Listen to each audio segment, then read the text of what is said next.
Yes, this again is program number 3 for the weekend, and this is for old folks, old people, like me, maybe like you. In fact, if you're not old, maybe you should just kind of hang up and listen again some other time. And that's the topic. Are you old and bold, or are you mold and old?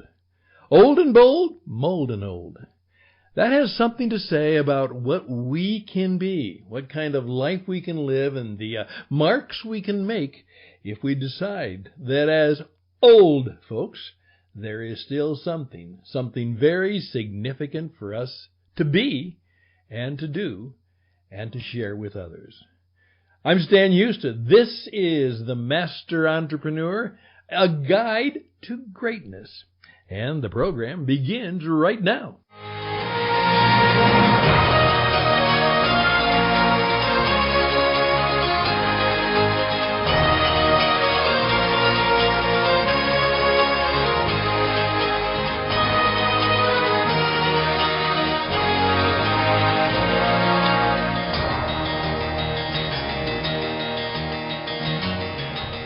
And greetings, my friends, ladies and gentlemen. And I have been known throughout the years, in my many years of business performance coaching and speaking and teaching, to advocate what I often call the Sunday night meeting. Now, I talk about it every once in a while, but I try and practice it all the time. And that is, after a time of rest and worship through Saturday and Sunday, come Sunday night, I get ready for Monday Meets the Marketplace, and I have a meeting with myself, with the Spirit within me, hopefully with the very Spirit of God, and in that combination we can hopefully find what we should be all about in the week that's before us. So this is a little bit of that Sunday night meeting, and it's a reflection based on the Friday. What is the personal work that you are called to do? Because you're old. What are the projects, perhaps even the God-appointed projects, that might be yours in the weeks, months, and years before you? If you are fortunate, if you are so graced with more time and more space and more energy and more health.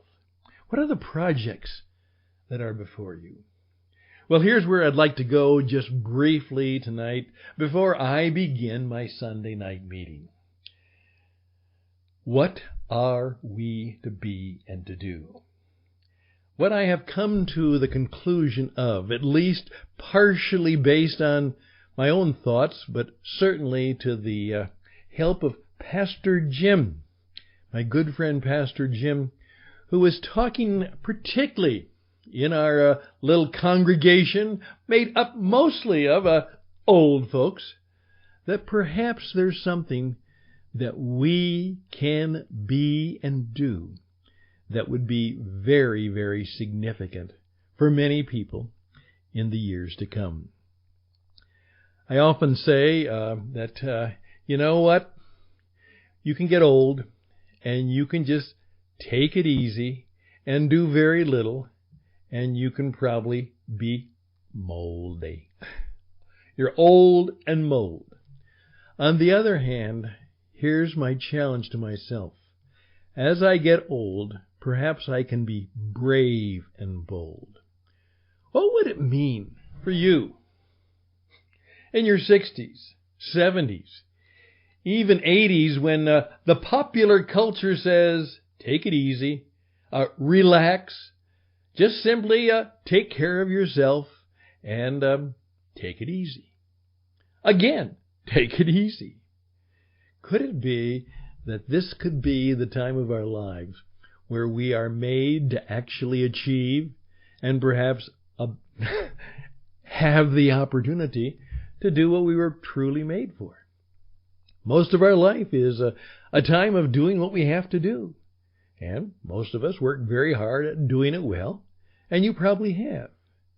Is there an opportunity now to do more of what you want to do And it's not just having fun and taking it easy and relaxing and not having any of those obligations or even those opportunities before us.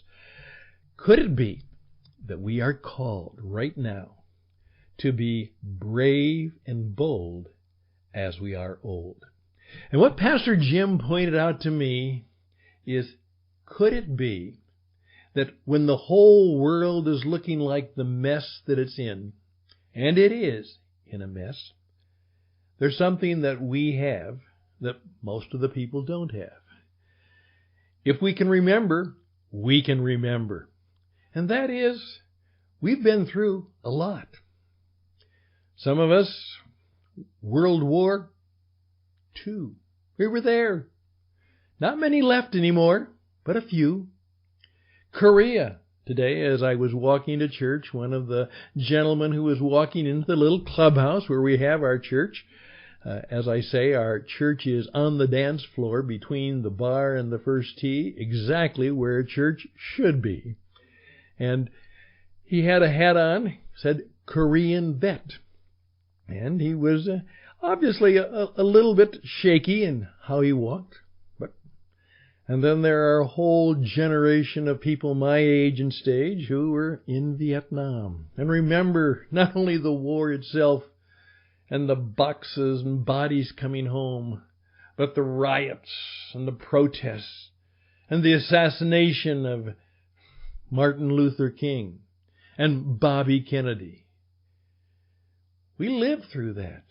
We were through that. And then the things that have obviously taken place in many ways. Some of you may remember, as I do, October 1962, when there was the thought that we would go to war with Russia, World War III would begin because of the missiles in Cuba. Now again, if you're not old, you're not remembering that much, but remember, this is for us who are. And there is a gentleman, a nice, wonderful old guy, very bright and very smart, who was a young lieutenant in the Army during that October crisis. And we were sharing before church, and he said, well, I remember that well because I was just a little staff lieutenant. But let me tell you, I was right in the middle of the decision-making when the generals and the big shots and the presidents were, he said, Stan, we were within 48 hours of going to nuclear war. We were within 48 hours of a nuclear war. And I was helping to prepare for it and plan for it and deal with it. When all of a sudden, cooler heads, hearts, and minds, and perhaps hopefully the very Spirit of God prevailed, and we're still here today. Now here's what Pastor Jim would say. You know what? That'll give us a certain look at life. That will help us to know that, as St. Julian of Norwich said, all will be well. All will be well. We've been here before, been there, done that. Okay. What does that mean for us? Because we have all of those years and all of that experience, and we've all had a great deal of bumps and bangs and scars and hurts. We've all been there, and by God's grace, we're still here. Here's what Pastor Jim said. You are an instrument of hope. Could it be that most old people, I guess they're a little bit moldy if they don't watch out, you get skeptical and you get cynical, and that kind of flavors who you are. Doesn't mean you're bad. It just means, as somebody would say, you're old. But could it be that with a real intention, the role of us who are old is to be people of hope? People of hope. One of the things that's a problem is that there is a loss of hope, particularly among, obviously, many younger people. The rates of suicide among young soldiers who return, the rates of drug addictions, all of the things where people are dealing with the lack of hope in their world today.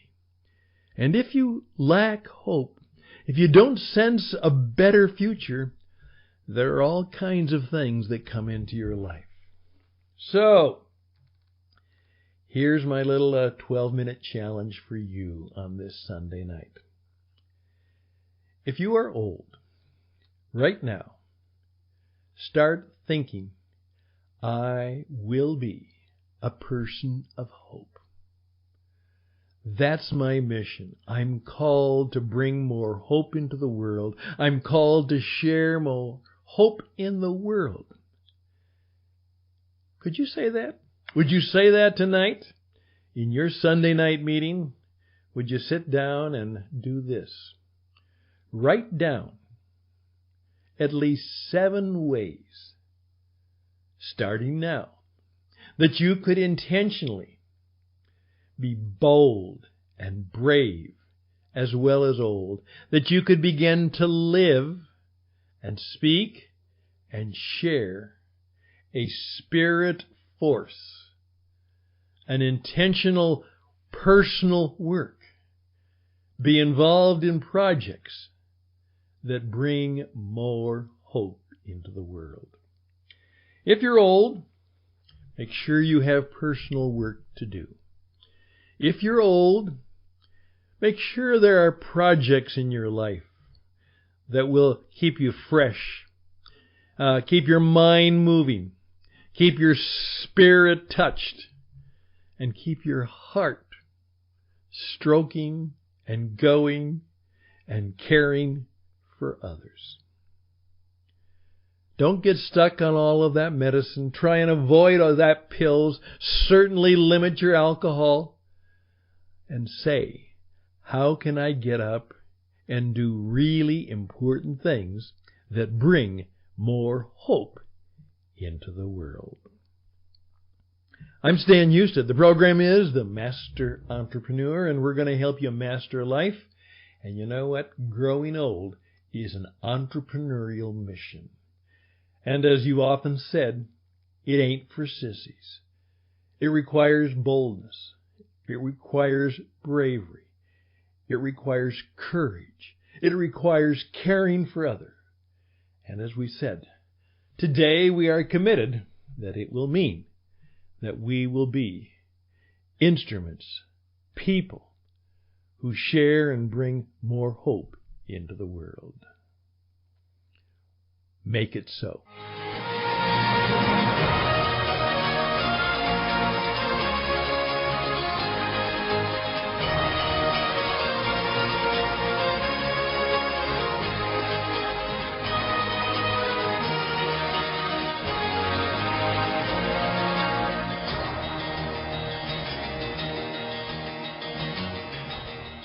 Thank you for giving me this 12 minutes for program number 3 for old people. As I challenge myself and I challenge you, and I'm going through some real difficulties right now, and so are you. Okay? But with all of that, what are the ways that I will be a person who shares and brings more hope into the world? That's part of the project and the work that are before me.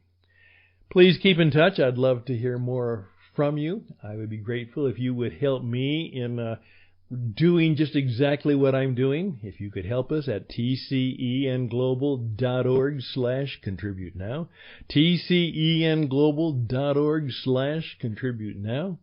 The Christian Entrepreneur Network, a 501c3 organization. Your sponsorship is tax deductible, and we would be grateful at this time as we are seeking to reach out in more and better and hopefully newer and more profound ways, not only to help you old people, but more and more to help the younger people find an entrepreneurial way of life, to create, to share, to make a difference, to do a life and business that matters, and that they are themselves change makers and change masters as they continue through their life, business, and career.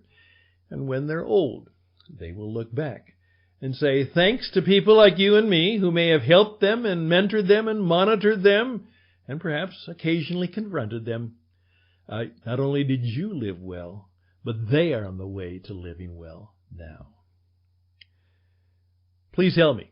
Again, RadioEdge77@gmail.com, RadioEdge77@gmail.com, TCENglobal.org/contribute now, TCENglobal.org/contribute now.